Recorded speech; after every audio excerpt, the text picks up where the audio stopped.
Баршаңызға сәлем достар. Бүгін сіздермен оңай жасалатын, ешқандай миксердің көмегінсіз қарапайым заттардан өте дәмді мақ қосылған пирог жасайтын боламыз.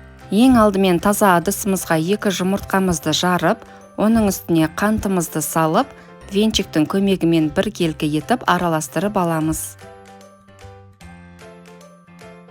Енді жұмыртқалы массамыздың үстіне сүтімізді және сұйық майымызды қосып, оны да араластырып аламыз. Кез келген сүтті пайдалануға болады. Менде топленый сүт болғаннан кейін қоңыр түсті беріп тұр.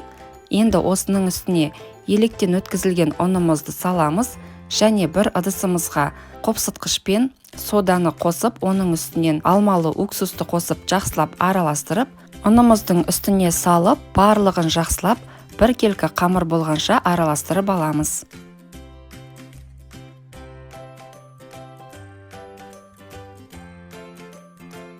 Қамырымызды осылай біркелкі болғаннан кейін үстіне қалауыңызша мак, жаңғақ немесе мейіз қосып араластырып аламыз.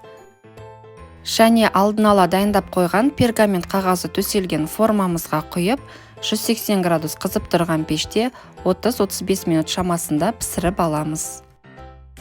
Пирогымыздың толық піскен-піспегендігін ортасына ағаш шпажка тығып тексеріп көріңіз міндетті түрде, және де пирогымыз пісіп шыққаннан кейін толықтай суытамыз.